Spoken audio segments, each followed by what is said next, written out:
Mark Skaar on 103.7 The Fox. It's the Skaar Card. Welcoming in Don Dokken. Don, how are you, sir? Good. How you doing, buddy? I'm doing well. We're here to talk about the Lost Songs, 1978 to 1981. It's out now. So I understand, Don, you were kind of taking time and rummaging through, and you found some old tapes. Yeah, I think like most of the country did when COVID hit, everybody went out and said, well, I guess we'll do some spring cleaning since everybody's nothing to do. Just stuck at home. And I actually have an antique car, and I don't call it an antique, but an old car. And it was convertible, and I was sitting outside, and I needed to get it in the garage. It was an old 64 Stingray. And so I started cleaning, and just kind of trying to keep busy. A lot of things were going on. It was quite a while ago. Actually, it was just right when we were hearing about COVID. Anyway, I cleaned out the garage, and like as usual, you think all that stuff's worth something, and after you empty the whole garage out, 90% of it was junk. So I found this box, and there's some 2-inch tapes, which baffled me because I hadn't recorded on 2-inch analog tape in 25 years. So I just looked in the boxes and found them, and looked in the tracking sheets, and there was Michael Wagner's name in there. It said Hamburg, Germany, and one of them said Redondo Beach, 1978. And so I was like, what the hell? So, I put them up and see what was on there, and it just turned out to be all those old demos I'd done in my early 20s before George, Jeff, and Nick joined the band, the final lineup. And it was just all these demos I was doing, sneaking from studio to studio. They'd let you come in the middle of the night, record a few hours for free, and that's what they were. So I just figured, why not? Let's just, mix them and put them out and finish them. Some were done, some had drum machine on it, and I didn't know it sounded good. So I, had BJ, my drummer, and Dawkins put little drums on a couple tracks and finished up a couple solos that were missing. And other than that, everything's original. My singing voice and my guitar playing and the song, and we put it out. Just as I don't know how to put it. It's like, it's just a peek in the window of my early writing days to see where I was coming from and my influences and, where I was coming from and where I was headed. I think you, Don, had to do what's known in the industry as baking the tapes because they were so old. Oh, yeah, we had to bake them. And people asked me, what do you mean bake a tape? I said, yep, you got to actually put them in a convection oven, and I can't remember the temperature, 375 for hours and hours, and actually cook the tapes. You got to bake them because they sit so long. And Bessie, these were a mess. When I opened the box, there was like mold, fuzzy white stuff around the edges of the tape. And, yep, you bake the tapes to get the gooiness so the tape will actually won't stick together, and that's it. And you bake them and you put them on. You only get like one shot or two shots at the max. Even when you bake them, you put them on, and luckily the reels only went 15 minutes in those days, and then you transfer it to digital immediately. Otherwise, it just dies. And I lost a bunch of songs. There was several songs on those tapes that just wouldn't play. That being said, we've got 11 songs on this. The first thing we heard, Don, was Step Into the Light. The record label wanted to do that one first. Mm-hmm. And that was one that I did replace the drums on and put a solo on it. And then No Answers, the other one that's been released.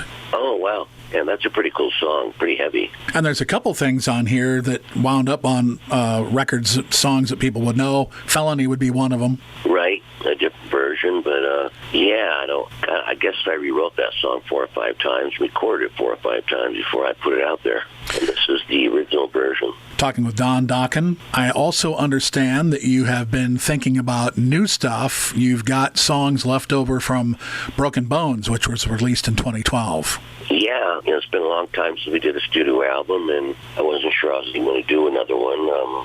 The world's changed. There's no more record companies. There's no more record stores, very little. And, everything's on digital.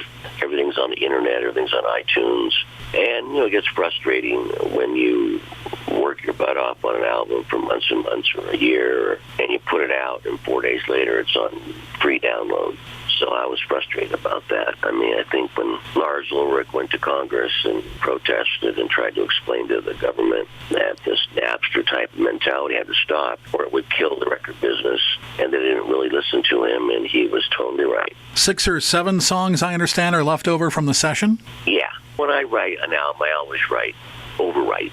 Mm-hmm. And we had, 6 or 7 left over. We spent 9 months on Broken Bones, so there was just a lot of material left over that we just didn't finish, or we didn't think it was good enough, or maybe there's still some have lyrics missing, and some we thought need to be rearranged. And so I'm really grateful that we did that, because then we went on the road, we're on tour, we were gone a long time, came home, took a break, and then I had a surgery, and that didn't go well. So after that, I couldn't play guitar anymore. My right hand didn't work, and so I was really happy I got to lay that stuff down 4 years ago. So we have a body of work, almost an entire record, and John and I have been working on finishing that for several months now via Zoom and Skype. Talking with Don Dokken, you mentioned the surgery. For those of us that don't know about it, what happened? Well, for a couple of years, I was just getting some crazy symptoms, like I'd ride my Harley and it seemed like the clutch was harder and harder to pull in with my left hand. I took it to the shop and they said, no, it's fine, the cable's fine. I'm like, all right, you say so. And then my right hand would start getting numb, and then I found I did some acoustic shows when I would Kiplinger and some other people. We did some acoustic concerts, and it just seemed like it was becoming, for me, harder and harder to play guitar. I couldn't push the strings down. I was dropping my picks, and I'm like, what the heck is going on? My hands were just getting weak, and, even when I just be working at home and pick up a hammer and, working around the house, my hands were getting very weak.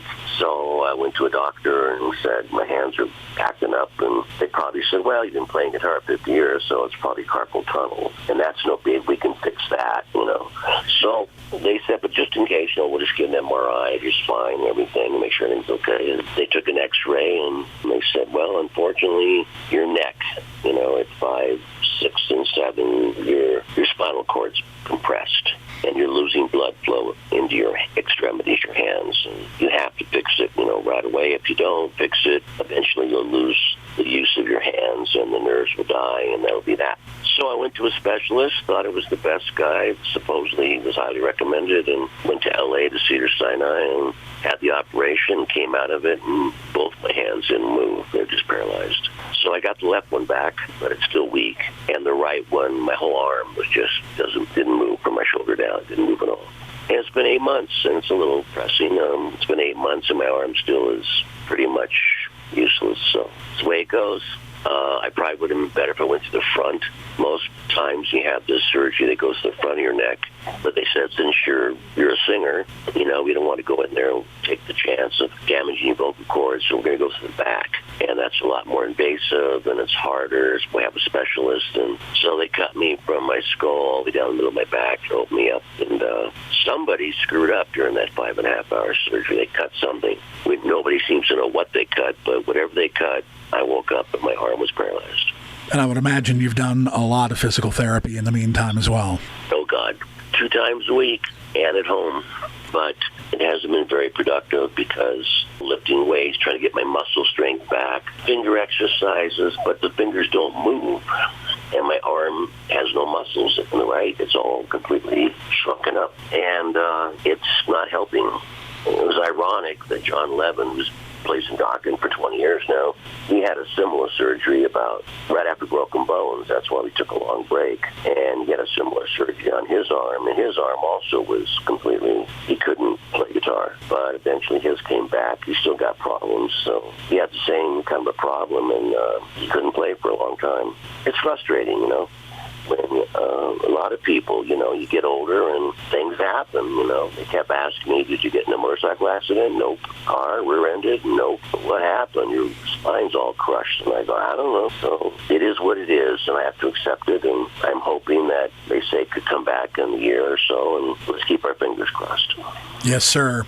I understand you've got a few shows coming up yet this year. Well, they got canceled. Okay. Because of COVID. Sure. I mean, we had had 40 shows booked. And it just seemed like, they're booked, they're not, they're booked, they're not, they're booked, they're not. We did 3 shows the last couple of months, one in Virginia, one in Arkansas, where else? A couple other. And, as the numbers went up and down, certain states would say the restaurants can open back up again, and they shut them back down.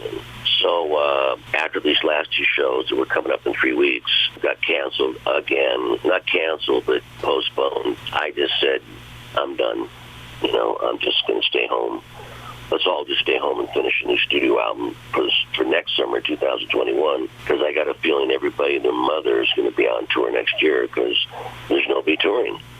And so I just said, I'm tired of rebooking and replanning my life. And then I get a phone call. The show just went away. So I just said, no more. We're done for the year. Don, thank you so much. We appreciate it. Stay out of trouble, and I hope we'll see you in the spring, and we'll come back there, and we'll do it again. For Don Dokken, I'm Mark Skaar on 103.7 The Fox. This is the Skaar Card, the new classic rock that rocks. All right. Take care. Keep rocking with Dokken.